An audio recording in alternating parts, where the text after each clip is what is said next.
नमस्कार, ABP news पर मैं हूं आपके साथ शीरी। 2002 के गुजरात दंगा केस में एसआईटी की रिपोर्ट में कांग्रेस के दिवंगत नेता अहमद पटेल का नाम आने के बाद सियासी घमासान छिड़ गया है।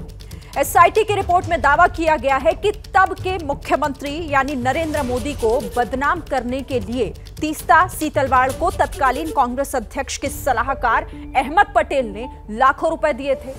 बीजेपी अब इस मुद्दे को लेकर कांग्रेस पर हमलावर है और आज हम इसी बात पर बड़ी बहस करेंगे। कई खास मेहमान हमारे साथ चर्चा में जुड़ रहे हैं। हमारे साथ कौन कौन से जो खास मेहमान हैं वो शामिल हो रहे हैं, मैं आपसे परिचय करा दूं। बीजेपी के प्रवक्ता जफर इस्लाम साहब हमारे साथ जुड़ रहे हैं, उन्हें आप देख रहे हैं। साथ ही हमारे साथ शिवम त्यागी, पॉलिटिकल एनालिस्ट भी मेरे साथ यहाँ इस वक्त स्टूडियो में मौजूद हैं। इसके साथ ही वक्फ काउंसिल के सदस्य रईस खान भी हमारे साथ जुड़ेंगे। रईस खान एक समय में आपको बता दें तीस्ता सीतलवाड़ के बेहद करीबी थे और इसके अलावा एक्टिविस्ट सायरा शाह हलीम भी हमारे साथ होंगी और राजनीतिक विश्लेषक दीपक झा भी हमारे साथ मौजूद होंगे। तो सभी खास मेहमानों से चर्चा को हम शुरू करें, लेकिन उससे पहले जरूरी है एक समय तीस्ता सीतलवाड़ के करीबी रहे रईस खान को सुनना। थोड़ी देर में हमारे साथ वो जुड़ेंगे भी, लेकिन रईस खान का यह दावा है कि वो गवाह हैं पैसों के लेन देन के। रईस खान से बात की हमारे सहयोगी चैनल एबीपी अस्मिता के संपादक रौनक पटेल ने। यानी कि सोनिया गांधी अहमद पटेल के जरिए गुजरात को बदनाम करने के लिए, नरेंद्र मोदी को बदनाम करने के लिए लाखों रुपए दिए थे। आप तो तीस्ता के उस वक्त के साथी थे। सच्चाई क्या है? आपने क्या कुछ खुद देखा है, खुद सुना है तीस्ता के पास से और खुद देखा है? देखिए, ऐसा है कि मैं अपने एफिडेविट में ये सारी बातें पहले ही बता चुका हूँ। 2011 में जो अब एसआईटी बता रही है, 2011 में मैं ये एफिडेविट में बोल चुका हूँ कि तीस्ता सीतलवाड़ पहले से ही अहमद पटेल को जानती थे, अहमद पटेल भी उनको जानते थे।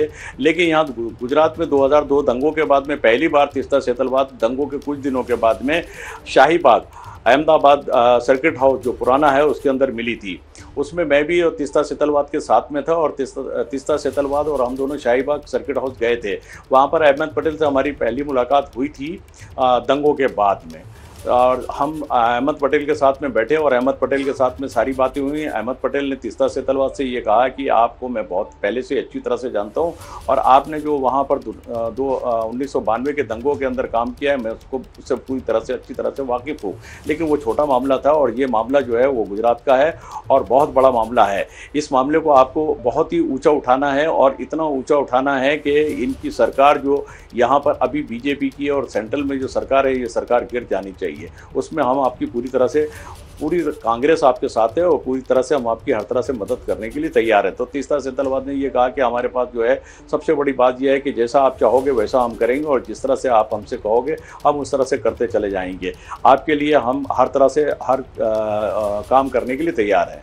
तो लेकिन सबसे बड़ी बात जो है, समस्या जो है वो है फंड की। हमारे पास फंड नहीं है, पैसा नहीं है।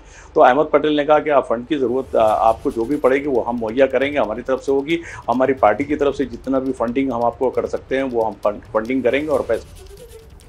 तो पहले आपने देखा एसआईटी का हलफनामा और रईस खान जो तीस्ता सीतलवाड़ के करीबी रहे हैं उनका ये बड़ा खुलासा। तो देखिए 2002 के गुजरात दंगा मामले में बनाई गई एसआईटी के अब एक नए खुलासे से राजनीति की दुनिया में एक नया भूचाल आ गया है। मामले में पीएम मोदी को मिली क्लीन चिट के साथ ही तीस्ता सीतलवाड़ पर सवाल उठाए और अब एसआईटी ने फिर एक बड़ा दावा कर दिया है। दावा है कि तब के गुजरात के मुख्यमंत्री नरेंद्र मोदी को बदनाम करने के लिए तीस्ता को तत्कालीन कांग्रेस अध्यक्ष के सलाहकार ने लाखों रुपए दिए थे।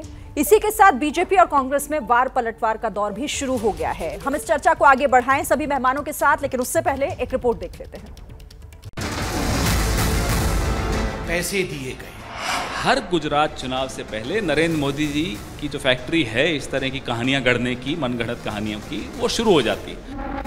पहला किस्त गया है 5 + 25 अर्थात 30 लाख का पहला किस्त सोनिया गांधी जी ने तीस्ता सीतलवाड़ को दिया।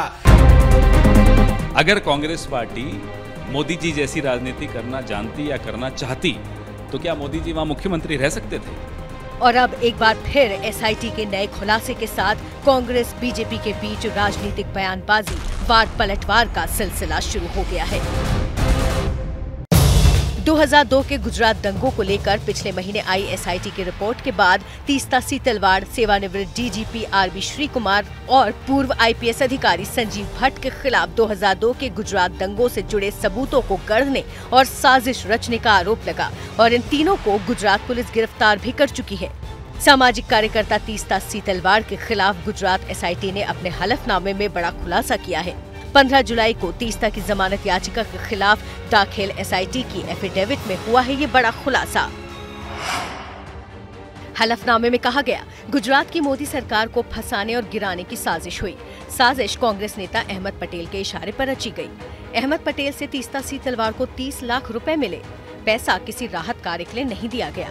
साजिश के तहत पूर्व डीजीपी आरबी श्री कुमार और पूर्व आईपीएस संजीव भट्ट की मुलाकात हुई। और अब इस खुलासे के बाद बीजेपी ने सीधे सोनिया गांधी पर निशाना साधा है, जबकि कांग्रेस इसे गुजरात चुनाव के लिए नए पैतरे बता रही है। पैसे दिए गए और जो पहला किस्त गया है वो पहला किस्त 5+25 अर्थात 30 लाख का पहला किस्त सोनिया गांधी जी ने तीस्ता सीतलवाड़ को दिया। अहमद पटेल जी हमारे बीच में नहीं है। अहमद पटेल जी ने तो केवल डिलीवर दिया सोनिया जी ने अपनी तिजोरी से, डिलीवरी की अहमद पटेल जी ने और लिया तीस्ता सीतलवाड़ ने। और याद रखिए, ये 30 लाख उस जमाने में केवल पहला किस्त था। This was just the first instalment. इसके आगे न जाने कितने करोड़ों रुपए सोनिया गांधी जी ने नरेंद्र मोदी जी को अपमानित और बदनाम करने के लिए, झूठे षड्यंत्र में फंसाने के लिए, बीजेपी को नीचे गिराने के लिए, बीजेपी कैसे आगे ना बढ़े इस चेष्टा में और केवल बीजेपी और मोदी को पीछे रख करके राहुल गांधी को प्रमोट करने के लिए तीस्ता सीतलवाड़ का इस्तेमाल इस पैसे से सोनिया गांधी जी ने किया। जो आरोप हैं बीजेपी के गंभीर हैं, क्या जवाब? इनका तो हर आरोप आपको गंभीर लगता है। अरे साहब, अगर कांग्रेस पार्टी मोदी जी जैसी राजनीति करना जानती या करना चाहती तो क्या मोदी जी वहां मुख्यमंत्री रह सकते थे? सिर्फ बदनामी करके हम रुक जाते, हम हटा देते। लेकिन हम ऐसी राजनीति नहीं करते। और हर गुजरात चुनाव से पहले नरेंद्र मोदी जी की जो फैक्ट्री है इस तरह की कहानियां गढ़ने की, मनगढ़ंत कहानियों की, वो शुरू हो जाती है। पिछले गुजरात चुनाव में जनरल दीपक कपूर से डॉक्टर मनमोहन सिंह तक पर आरोप लगा दिया कि पाकिस्तान के साथ मिलकर मुझे हराना चाहते हैं। फिर माफ़ी मांगनी पड़ी संसद में, फिर माफ़ी मांगेंगे, क्योंकि इस तरह की मनगढ़ंत कहानियों की मियाद 4 से 6 महीने होती है। जब तक वो चुनाव आते हैं, ये कहानियां लाते हैं, जीतने का कोशिश करते हैं और फिर माफ़ी मांग लेते हैं। ये उनकी पुरानी आदत है। तो देखिए, पूरा मामला अब इसमें लगातार जो सियासत है वो गर्म है और ये एक चर्चा का विषय बना हुआ है, क्योंकि आरोप और प्रत्यारोप भी हो रहे हैं। और इसी पर चलिए चर्चा को आगे बढ़ाते हैं। सभी खास मेहमान हमारे साथ जुड़ गए हैं और जफर इस्लाम साहब, आपसे शुरुआत कर लेती हूं, क्योंकि एक तो एसआईटी की रिपोर्ट, हलफनामा, और उस पर आपकी तरफ से सीधे तौर पर यह कहा गया कि अहमद पटेल तो एक मोहरा थे। दरअसल ये सब कुछ जो हो रहा था वो तो सोनिया गांधी के इशारे पर हो रहा था। देखिए, दूध का दूध, पानी का पानी हो गया है, बिल्कुल साफ। जिस तरह से आप शिरीन जी, मेरी आवाज वापस आ रही है, एको हो रही है, जरा उसको ठीक करवा दीजिए जी। तो मैं ये कहना चाह रहा था कि देखिए, जिस तरह से कांग्रेस पार्टी ने, खास के उनके मुखिया ने पैसे के बल पे मोदी जी को बदनाम करने की कोशिश की, उनको किसी भी तरह आगे ना बढ़ने दिया जाए, बीजेपी का परचम कहीं ना लहराए, इन सब चीज़ों के पीछे एसआईटी ने बहुत तफसील से दिया है कि तीस्ता सीतलवाड़ का कैसा इस्तेमाल किया गया। और अगर उस वक्त पुरानी रिपोर्ट आप उठा के देखिए, जब 2002 के बाद 2007, खासकर 2007 के और 2012 के बीच में आप देखिए, तो तीस्ता सीतलवाड़ सबसे एक्टिव कार्यकर्ता जो है कांग्रेस की, अगर हो सकती, कांग्रेस में ना रहने के बावजूद सबसे एक्टिव वो रहती थी। उनके डायरेक्ट कनेक्शन थे, तार जुड़े थे 10 जनपद में अहमद पटेल के यहाँ। तिजोरी बिल्कुल उनके लिए भरी रहती थी, जितना पैसा है लुटाया जाए। इसलिए कि मकसद था एक ही मकसद था कि नरेंद्र मोदी जी को बदनाम करना है, अपमानित करना है, आगे नहीं बढ़ने देना चाहिए। इसलिए कि सबको मालूम था कि देश की जनता नरेंद्र मोदी जी को चाहती है, उनकी लोकप्रियता बढ़ रही थी और उसको रोकने के लिए हर वो प्रयास किए गए ताकि गलत जो इल्जामात लगाए गए। ठीक है जफर इस्लाम साहब, आप ये कह रहे हैं कि प्रधानमंत्री नरेंद्र मोदी जो उस वक्त मुख्यमंत्री थे उनकी लोकप्रियता को रोकने की कोशिश की गई, लेकिन कांग्रेस की तरफ से कहा जा रहा है कि आप लोग दरअसल इस तरह का माहौल बना रहे हैं। तो देखिए, गुजरात दंगा मामलों में तीस्ता सीतलवाड़ अब लगातार चर्चा में है और एसआईटी जिस तरह से इस पूरे मामले में जांच को आगे बढ़ा रही है, कई नए खुलासे भी हो रहे हैं और एक हलफनामा जो दाखिल किया गया कोर्ट में उसमें जो बड़ा खुलासा हुआ है उसको लेकर चर्चा गर्म है, जिस पर हम लगातार चर्चा कर रहे हैं। ऋषि मिश्रा, अब आपके पास मैं आना चाहती हूं। आपने जफर इस्लाम को भी सुना होगा, लेकिन ये पूरी जो फिलहाल जो तस्वीर नजर आ रही है वो तो इसी तरफ इशारा कर रही है, चाहे एसआईटी का हलफनामा हो या फिर वो क्लीन चिट जो कोर्ट की तरफ से मिली, कि कहीं ना कहीं साजिश तो थी और उस साजिश के दायरे में थे उस वक्त के मुख्यमंत्री नरेंद्र मोदी और अभी मौजूदा प्रधानमंत्री। मैं ये कहना चाहता हूँ कि एसआईटी के हेड कौन है और एसआईटी का गठन किसने किया है। एसआईटी जो है गुजरात सरकार द्वारा गठित टीम है। तो आपको क्या उम्मीद लगता है कि एसआईटी जो है क्या एक स्पष्ट जो इमेज है क्या एसआईटी रख सकती है? आपको याद होगा अभी अजय मिश्रा टेनी वाले मामले में एसआईटी उत्तर प्रदेश पुलिस ने मिश्रा, लेकिन आपको ये तो मालूम है ना, तीस्ता सीतलवाड़ की भूमिका को लेकर थोड़ी और चर्चा होनी, जांच होनी चाहिए, ये कोर्ट ने कहा है, ये तो मालूम है ना। मैं जोड़ रही थी इसमें ऋषि मिश्रा। आप लाइन ही कंप्लीट नहीं करने देती हैं। बोलिए। कानपुर वाले मामले में उत्तर प्रदेश सरकार ने एसआईटी गठित की थी और एसआईटी की जांच को लेकर सुप्रीम कोर्ट ने क्या बयान दिया था? तो एसआईटी जो नॉर्मली राज्य सरकार गठित करती है और उसमें जो अधिकारी होते हैं राज्य सरकार के डायरेक्ट इनडायरेक्ट इन्फ्लुएंस में होते हैं। तो एसआईटी के रिपोर्ट पे आप कितना विश्वास कर सकती हैं? आप देश के जाने मानी पत्रकार हैं, विद्वान पत्रकार हैं, ये समझ से परे है। दूसरा, टाइमिंग को लेकर सवाल है। जैसे ही गुजरात चुनाव आता है, पिछले गुजरात चुनाव में नरेंद्र मोदी जी को पाकिस्तान से खतरा था, माननीय मनमोहन सिंह से खतरा था, मेजर जनरल दीपक कपूर से खतरा था, पाकिस्तान गुजरात चुनाव में इन्वॉल्व था, पाकिस्तान माननीय नरेंद्र मोदी जी को चुनाव हराना चाह रही थी। तो कहीं ना कहीं मुझे लगता है ये चुनावी फायदे के लिए एसआईटी रिपोर्ट को लाया जा रहा है। ठीक है, आप कह रहे हैं कि ये सब कुछ जो हो रहा है, ये माहौल बनाने की जो कोशिश हो रही है वो इसीलिए क्योंकि गुजरात में चुनाव होने वाले हैं। ठीक है, चलिए मैं आपका जवाब लूंगी। जफर इस्लाम और साथी शिवम त्यागी भी हैं हमारे साथ, लेकिन इस वक्त मेरे साथ एक खास मेहमान जुड़ गए हैं, हम उनका रुख कर लेते हैं, उनसे बातचीत कर लेते हैं। मेरे साथ इस वक्त एक खास मेहमान जफर सरेशवाला जी जुड़े हुए हैं। बहुत स्वागत है आपका जफर सरेशवाला जी एबीपी न्यूज पर। लेकिन इस पूरे मामले पर कई थियरी जो सामने आ रही है, क्योंकि जांच एसआईटी की तरफ से हो रही है और एसआईटी में बहुत महत्वपूर्ण खुलासा जो तीस्ता सीतलवाड़ के तरफ से को लेकर जो हुआ है, सबसे पहले तो मैं चाहती हूं आप इस पर आपका कमेंट किया है। क्या लगता है आपको, ये सब कुछ हो क्या रहा है? देखिए, मेरी तो बात मैं कोई आज नहीं कर रहा, मैं ये 2003 से और 2010 से दो बातें कह रहा हूँ। 2003-4 के बाद यानी जो फसाद हुए थे हम सब जानते हैं कि 2002 का जो फसाद हुआ था उसमें 1,500 से 2,000 मुसलमानों की जानें गई थी, हजारों की तादाद में, हजारों से ज्यादा मुसलमानों के बिजनेसेस खत्म हो गए थे, घर बेघर हो गए थे लोग। तो इमीडिएट रिक्वायरमेंट क्या थी मुसलमानों की कि उनके घर रीबिल्ड होने थे, उनको कारोबार में दोबारा लगना था, मुसलमान बच्चों को स्कूलों में जाना था, उनकी वो जो सेल्फ एम्प्लॉयड थे वो कैसे वापस अपने उस पर आ जाएं, लोग अपने घरों में चले जाएं। तो आपको अगर याद होगा उस जमाने में टोटल यानी 2002 के बाद 3-4 तक 16,500 नए घर बनाए गए।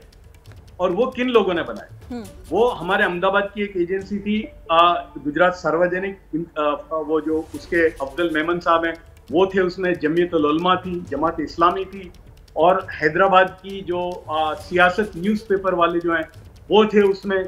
ये सारे लोगों ने मिलकर, एक्शन एड, इन्होंने मिलकर टोटल मकान बनाए। मेरी फैमिली, हालांकि मैं तो खुद विक्टिम था, लेकिन हम लोगों का भी उसमें हिस्सा था 150 मकान रीबिल्ड करने में। ये रिक्वायरमेंट थी मुसलमानों की। उसके बाद स्कूलें कायम करना था, बहुत सारे लोगों ने स्कूलें बनाई। उस वक्त एक भी मुस्लिम ओन स्कूल नहीं थी। आज 80 से ज्यादा मुसलमान स्कूल हैं, मेरी फैमिली 2 स्कूलें चलाती है। ये मुसलमानों की रिक्वायरमेंट थी, मुसलमानों को कारोबार में आगे बढ़ना था। ये पूरे काम में आप मुझे बताइए कि तीस्ता और उनकी जो जमात है कहां थी? एक मकान तो छोड़िए, एक कमरा भी किसी का बना के दिया हो। इन्होंने सिर्फ क्या किया है, इन्होंने मुसलमानों की मुसीबत पर अपनी दुकान चलाई और मुसलमानों की कब्रों पर अपने ताजमहल बनाए। ये बात तो हम तब भी कह रहे थे। हम कहते थे भाई देखिए हमको इसमें इंटरेस्ट नहीं है, हमको अब अपनी जिंदगी को आगे बढ़ाना है। एक तबका और मैं उसमें था कि हम लोगों ने नरेंद्र मोदी साहब से मुलाकात की कि भाई आप हमारे चीफ मिनिस्टर हैं, अब आप बताइए हम आपके पास नहीं आए तो किसके पास ना आए। और वो बहुत ही अच्छा एक सिलसिला चला। तो ये इनको बर्दाश्त नहीं हुआ, यानी मुसलमानों का अपने ओन पर, यानी इनकी तो क्या है कि भाई जो कुछ भी करोगे तो आप हमारे मातहत में करोगे। और एक बहुत खतरनाक काम इन्होंने किया, जैसे मैं खुद जिस बिल्डिंग में रहता था वो बिल्डिंग भी जल गई थी, वो अपार्टमेंट पूरा ब्लॉक था, जला दिया गया था। मेरी ऑफिस जहां थी वहां भी 90 मुसलमानों की दुकानें जल गई थी। और एक ये गुलबर्गा सोसाइटी जहां एहसान जाफरी साहब थे वहां भी मकान जल गए थे। हमने वो मकानों को व्हाइट वॉश किया, लोगों को फिर से लाकर बसाया। वहां जो दुकानों में मुसलमान चले गए थे हमने उनको वापस बुलाकर कहा कि नहीं यहीं आपको अपने कारोबार को करना है। इन्होंने क्या किया, मुसलमानों को आने नहीं दिया, बल्कि वहां पर इनको होलोकास्ट म्यूजियम बनाना था, जिसकी हमने मुखालिफत की कि भाई ये मकान दे दो बेचारों को, हमें नहीं करना, हमें जिंदगी में आगे बढ़ना है। तो कोई भी शख्स आगे बढ़ने की बात करता था तो इसको ये मीर जाफर बिका हुआ इनका और पता नहीं क्या क्या आरएसएस का एजेंट और क्या क्या, ये मुझे ये सब सुनना पड़ा। ये तो तीस्ता का पूरा एक कच्चा चिट्टा था जो वही था। रही बात अहमद पटेल साहब, देखिए अहमद पटेल साहब अब है नहीं, लेकिन मैं जानता हूं कि उस वक्त अगर कोई भी शख्स ये कहता कि भाई मोदी से हम खुश हैं, गुजरात में हम तरक्की कर रहे हैं, हमारा कारोबार ठीक चल रहा है, तो उस पर immediately income tax, SEBI, enforcement और क्या क्या नहीं आता था उसको जमीन में उतार दिया जाता था। और उसका एक चश्मदीद विक्टिम मैं भी हूं। मुझ पर इन्होंने सारा लगाया। दूसरे है मौलाना गुलाम वस्तानवी, अगर आप जानते होंगे एक बहुत बड़ी इस्लामिक शख्सियत है गुजरात। 2010 में दारुल देवबंद जो दुनिया की मानी हुई इस्लामिक सेमिनारी है, उसने अपने 150 साल की तारीख में पहली मर्तबा किसी नॉन यूपीआई एक गुजराती को अपना चांसलर बनाया था।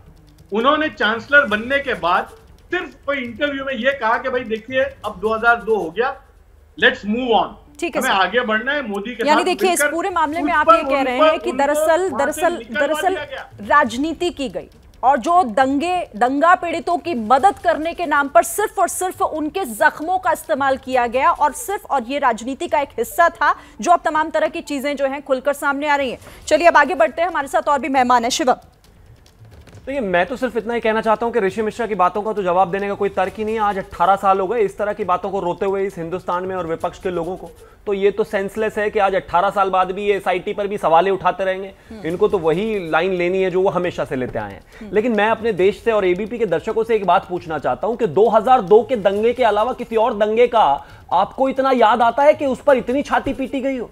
भागलपुर में दंगा हुआ, क्या उसकी आज तक बात होती है? मुजफ्फरनगर में दंगा हुआ, क्या उसके लिए इतने हंगामे होते हैं?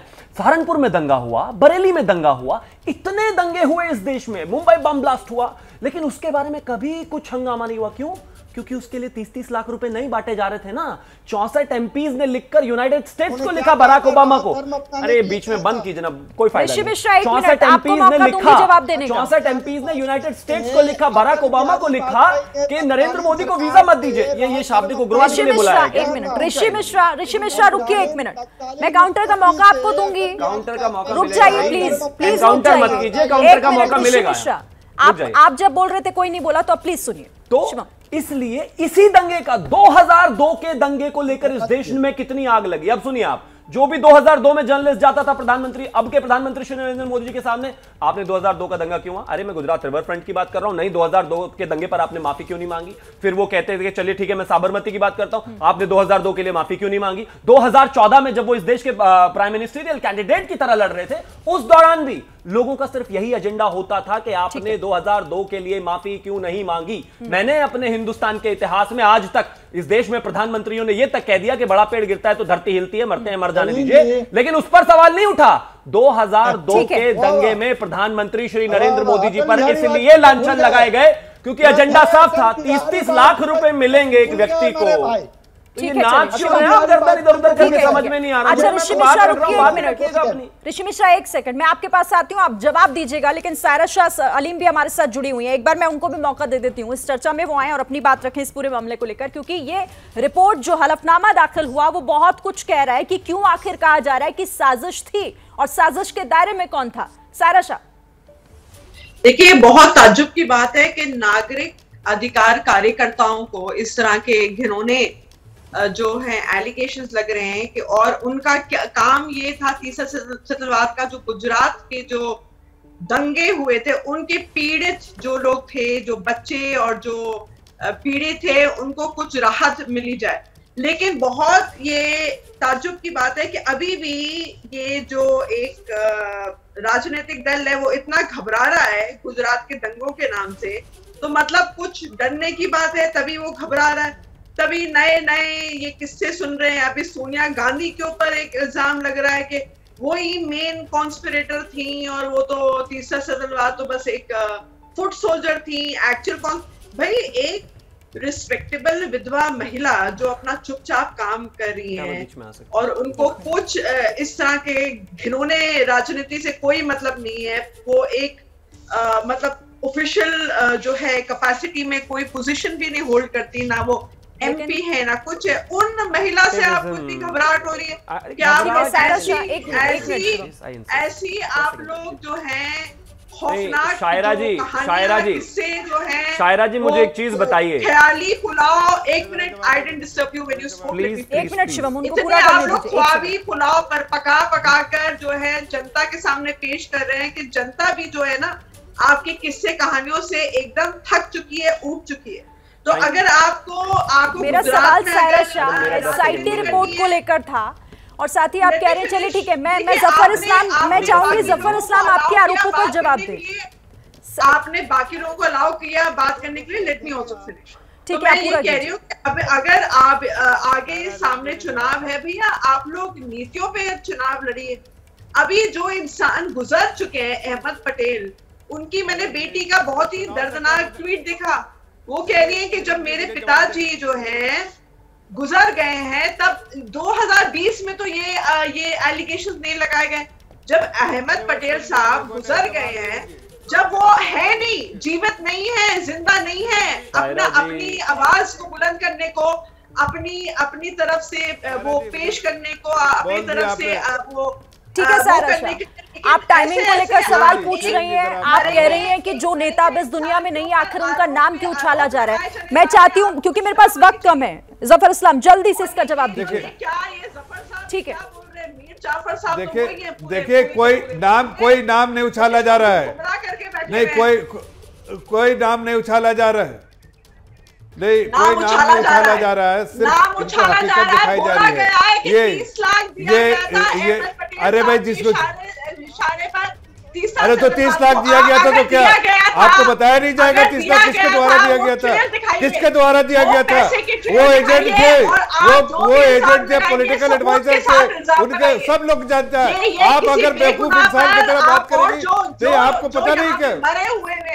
अरे कौन तक जो सोनिया गांधी ने 30 लाख दिए एसआईटी में आया, उसका पूरा डिटेल आया है। आप वक्त इतना ही था मेरे पास। मैं माफी चाहूंगी आप सबसे, हमारे साथ जुड़े, आप इस चर्चा में शामिल हुए, बहुत बहुत धन्यवाद आपका। लेकिन जिस तरीके से इस पूरे मामले में सियासत बहुत जोरों पर है, लेकिन कई आरोप और प्रत्यारोप भी लगाए जा रहे हैं, जिस पर मुमकिन है कि आने वाले दिनों में भी हम कई और आरोप और आरोपों की बौछार भी देखें। बात कर लेते हैं एक और बड़ी खबर की, क्योंकि मुफ्त की राजनीति को लेकर आज एक नया घमासान देश भर में छिड़ गया, क्योंकि आज प्रधानमंत्री नरेंद्र मोदी ने उत्तर प्रदेश के जालौन में बुंदेलखंड एक्सप्रेस का उद्घाटन कर, इस एक्सप्रेसवे का उद्घाटन कर मुफ्त वाली राजनीति को आड़े हाथों लिया। लेकिन केजरीवाल ने एक प्रेस कॉन्फ्रेंस की थोड़ी देर पहले और इस पर जवाब भी दिया। केजरीवाल ने कहा कि मैं स्कूल में बच्चों को फ्री में शिक्षा दे रहा हूं, मुफ्त में इलाज मुहैया करा रहा हूं, तो इसमें गलत क्या है? आजकल हमारे देश में मुफ्त की रेवड़ी बांटकर वोट बटोरने का कल्चर लाने की भरसक कोशिश हो रही है। ये रेवड़ी कल्चर देश के विकास के लिए बहुत घातक है।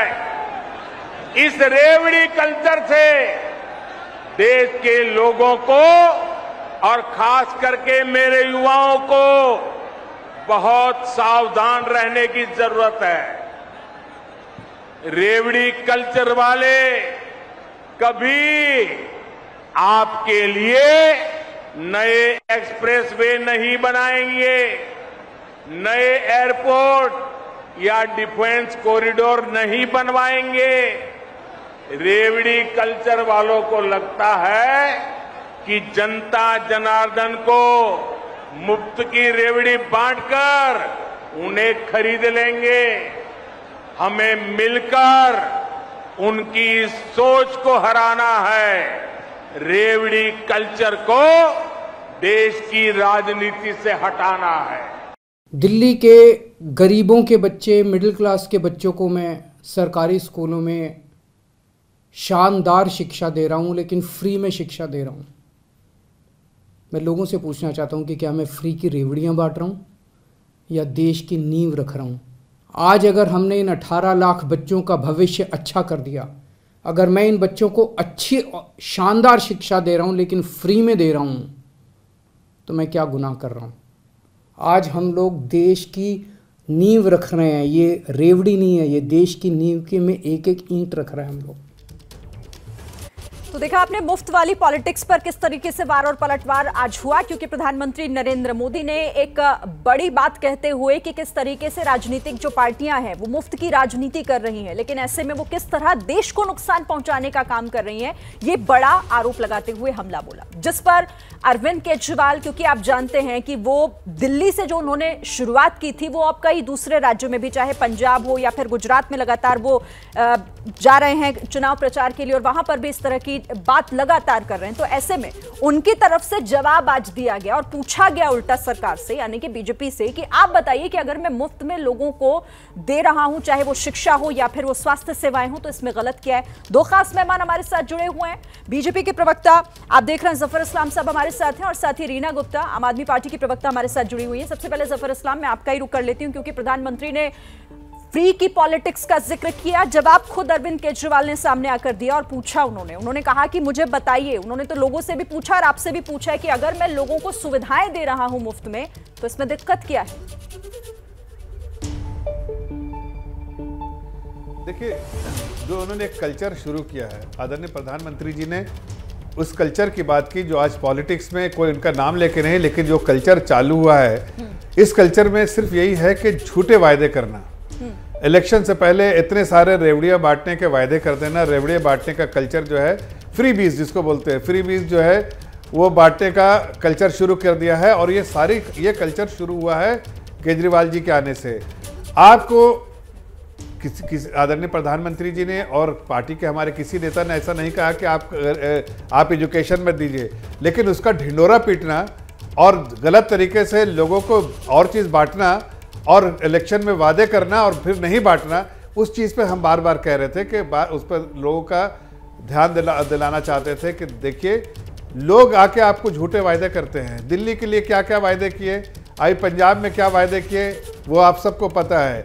लेकिन पहले जीतने के फौरन बाद वेरी फर्स्ट डे हम ये कर देंगे, वो कर देंगे, कुछ नहीं किया। कैथरी कैबिनेट मीटिंग हो गई, कुछ नहीं किया। हकीकत तो यह है कि ये कल्चर जाना चाहिए, इसलिए कि जितना ज़्यादा इस तरह के झूठे वायदे होंगे, उससे उतना ज़्यादा लोगों को गुमराह करने वाली काम होगा। लोगों को, एक आम नागरिक को कोई इससे फ़ायदा नहीं है। लेकिन केजरीवाल जी खुद अपने बारे में क्या बोला था कि मैं कोई अच्छी गाड़ी में, इसी गाड़ी में चलूँगा, छोटी सी गाड़ी में मफलर बांध के चलते। आज देखिए, सारी चीज़ें उनके लिए है। आज वो सारी चीज़ बातें जो 2013 में कहते थे वो भूल गए खुद, जिसके बारे में उन्होंने आज तक इतना कुछ कहा था कि दिल्ली में पूरे हर जगह वाईफाई हो जाएगा। कहाँ हो गया भाई वाईफाई? बता दीजिए कहाँ वाईफाई हो गए। आपने जो 72 वायदे किए थे, ज़रा आप आज उसमें से खुद से देख लीजिए कि 72 वायदे पूरे किए। तो उसी का तरफ इशारा करते हुए कह रहे थे कि जो भी पार्टियां इस तरह के जो गलत वायदे करती हैं लोगों को लुभाने के लिए, वो गलत है। ये गलत है, इसलिए कि लुभाना जो है गलत है। सच्चाई के साथ जो लोग आते हैं। रीना गुप्ता, शिरीन जी देखिए, सारी सरकारें टैक्स देती हैं और सारी सरकारें टैक्स का खर्चा जनता के लिए करती हैं।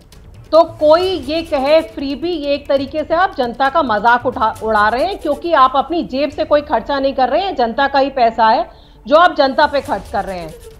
आज की तारीख में दिल्ली सरकार, केजरीवाल जी की सरकार सिर्फ एक ऐसी सरकार है जो ईमानदारी से टैक्स के पैसे को खर्च करती है।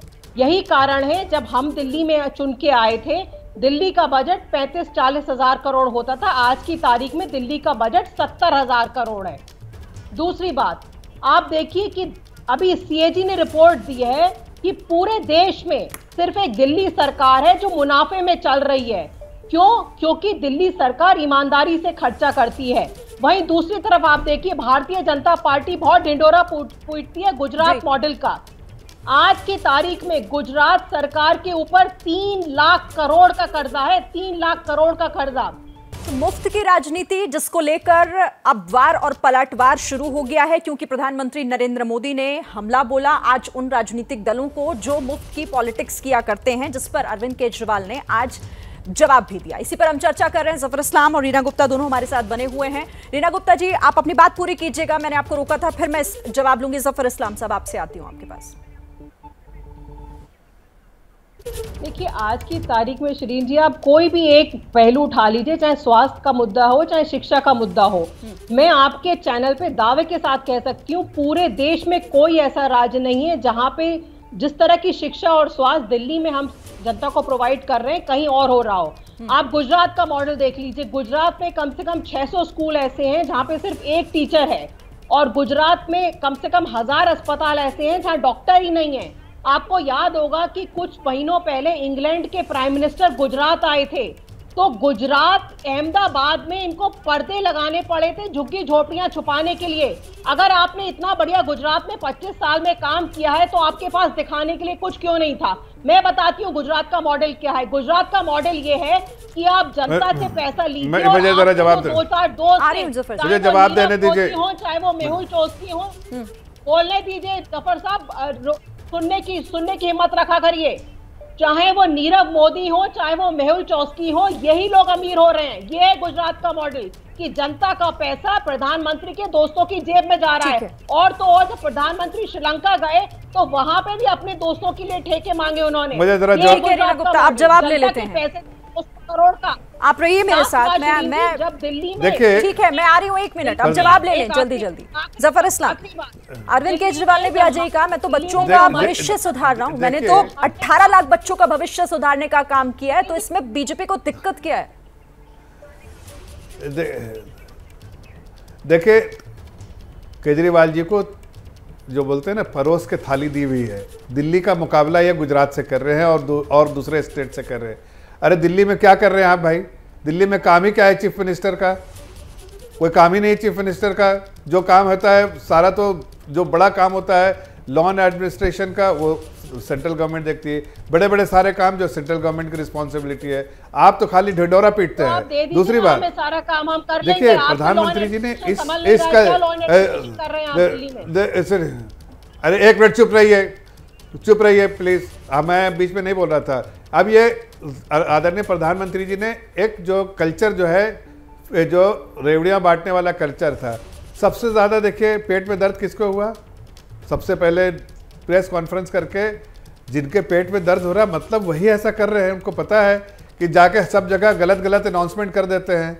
आप देखिए उत्तराखंड में क्या अनाउंसमेंट किया, उत्तर प्रदेश में क्या अनाउंसमेंट किया।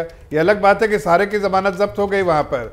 ये तो उछल कूद करके जो बोल रही है, उनको पता होना चाहिए कि ऐसे झूठे वादे जो करने वाले लोगों को सबक सिखाया उत्तराखंड ने, सबक सिखाया जो है उत्तर प्रदेश ने, कि झूठे वादे यहाँ करके चलेंगे नहीं और इस तरह से गलत बयानी से काम नहीं लेना चाहिए हमें। आपको पंजाब में क्या हुआ ये कांग्रेस से पूछिए, हमसे नहीं। कांग्रेस से पूछिए पंजाब में क्या हुआ। आपकी और कांग्रेस की साठगांठ थी, इसलिए आप लोग इस तरह से वहां पर हो गए। नहीं, हम कोई वहां पर सरकार में थोड़ी थे, हम सब कोई सरकार बना के रखा है थोड़ी। वहां पर सरकार तो आपकी थी, सरकार तो कांग्रेस की थी, उनसे पूछिए। लेकिन ये बता देता हूं कि जो आपने पंजाब में जो गलत वायदे किए हैं ना, थोड़े दिन में आप पर्दाफाश हो जाएगा, आप एक्सपोज हो जाएंगे। इसलिए कि जितने भी वायदे किए हैं वो आप पूरे नहीं, आपने कहा था पहले कैबिनेट में हम सारे कुछ कर देंगे। नहीं वो अरे अभी आगे देखिए क्या होता है आपको वहां पर। ये दिल्ली का मॉडल मत सुनाइए। दिल्ली में तो सारा सेंट्रल गवर्नमेंट करता है। आपको जितने जो झूठे वायदे किए हैं ना जो पंजाब में, वो आपको भारी पड़ेगा और आपको समझ में आएगा कि स्टेट बजट जो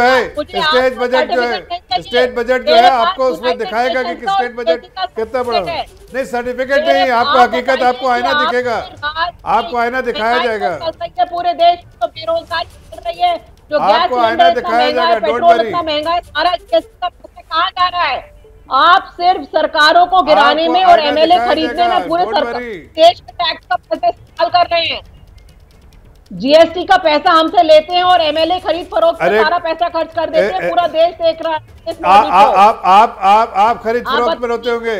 ये कांग्रेस, ये सब कांग्रेस पार्टी करती है और आप जैसे पार्टी करते हैं। हमारे में तो पार्टी में जुड़ते हैं लोग आके जुड़ना चाहते हैं, इसलिए कि हमारा वर्किंग मॉडल, हमारा जो गवर्नेंस मॉडल है वो सबको पसंद है। इसलिए वहाँ हमारे यहाँ के लोग, हर एमएलए जीत के भी आके नाखुश होके हमारे जो हमारे ज्वाइन करता है।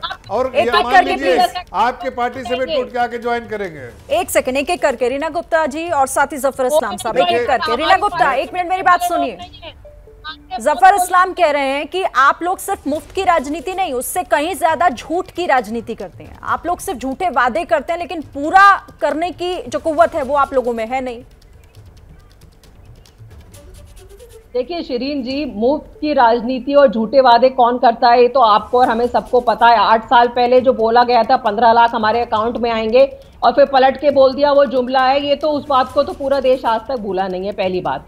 दूसरी बात शिरीन जी, देखिए पिछले हफ्ते ही सीएजी की रिपोर्ट आई है। सीएजी से बड़ी कोई बॉडी नहीं है इस देश में। भाजपा का सर्टिफिकेट नहीं चाहिए हमें, सीएजी ने सर्टिफिकेट दिया है कि दिल्ली सरकार अपना बजट बहुत दिल्ली का पंजाब का लेकर आइए, पंजाब का लेकर आइएगा तो बोलेंगे। अरे पंजाब का लेकर दिल्ली का आप जरा मॉडल मत बताइए। दिल्ली का मॉडल मत बताइए। दिल्ली में तो सब हमारी सरकार के नाते, सेंट्रल गवर्नमेंट के नाते आपको सब कुछ मिल रहा है। आपका कोई योगदान नहीं है, 0 योगदान है, कोई योगदान नहीं। सीएजी ने बोला है, सब समझ देख रहे हैं। लेकिन आप पंजाब एक इंडिपेंडेंट स्टेट है, यहाँ तो आपको सेंटर में सपोर्ट है। दिल्ली में आपको थाली में परोसा हुआ है दिल्ली। इसमें क्या है? दिल्ली तो पूरा वेल डेवलप्ड दिल्ली है, उसमें आपने क्या किया है? कुछ तो किया नहीं। कोई भी ऐसी सड़कें बनाई जो कोई सड़कें वड़के नहीं बनाई। जाके आप देखिए बाहर दिल्ली में क्या हो रहा है, कुछ नहीं हो रहा है। खाली आप दो लोगों को झांसा में दे रहे हैं, झूठ बोल रहे हैं, गुमराह कर रहे हैं और झूठ की राजनीति कर रहे हैं। बहुत हो गया झूठ की राजनीति, बहुत हो गया बांटने वाली राजनीति। जफर इस्लाम, आप देश की जनता समझ, आम आदमी पार्टी अगर अपने कामों को गिनाती है, आप सड़कों का जिक्र कर रहे हैं, वो 2 चीजों पर जनता के बीच भी जाती है और आप लोगों को जवाब भी दिया जाता है। इसमें एक है स्वास्थ्य सुविधाएं और दूसरा है स्कूलों, सरकारी स्कूलों की व्यवस्था, बच्चों को बेहतर शिक्षा। इन 2 बातों को लेकर आज भी पलटवार अरविंद केजरीवाल ने किया। मैं चाहती हूं आप इस पर जवाब दीजिए। देखिए मैडम शिरीन, ऐसा है कि आप जाके देखिए मोहल्ला क्लिनिक जिसकी बात करते हैं वहाँ खंडर है, कोई नहीं है। बहुत सारे ऐसे आपको ट्विटर में जाके देख लीजिए, लोगों ने पोस्ट किए हैं। ये सब तो सिर्फ झूठ फैलाने की कोशिश कर रहे हैं। कोई मोहल्ला क्लिनिक सक्सेसफुल नहीं है। ये बातें जो है मीडिया तक पहुंचाने का, मीडिया में ये बेतहाशा पैसा खर्च करते हैं। हर जगह पोस्टर लगा के, हर जगह बस स्टैंड, रेलवे स्टेशन, हर जगह लगाते हैं। लोग पढ़ते हैं, सोचते हैं ऐसा हो रहा है। लेकिन आप खुद जाके आप अपनी एबीपी की टीम भेज दीजिए, आपको देखेगा सिर्फ खंडर, लोग कुछ नहीं, मोहल्ला क्लिनिक कुछ नहीं, ना तो स्कूल में टीचर, मोहल्ला क्लिनिक तो आपने खोल दिए, लेकिन क्या उनके रखरखाव के लिए भी कोई प्लानिंग थी आप लोगों के पास?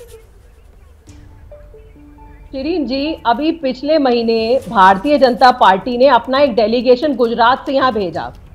हमने कहा जाओ, हमने इनको चुनौती दी, खुली चुनौती, जाओ कहीं जाओ दिल्ली में, जहां जाना चाहो वहां जाओ, जो स्कूल देखना है देखो, जो मोहल्ला क्लिनिक देखनी है देखो, एक फोटो नहीं डाल पाए ये पब्लिक मीडिया में कि कहाँ बुरी हालत है जी और जफर इस्लाम साहब, क्योंकि मेरे पास वक्त की बेहद कमी है, मैं माफी चाहती हूँ आपको, मुझे रोकना होगा आप दोनों को। बहुत बहुत धन्यवाद हमारे साथ जुड़ने के लिए और इस चर्चा में शामिल होने के लिए। एबीपी न्यूज पर खबरें आगे भी जारी है।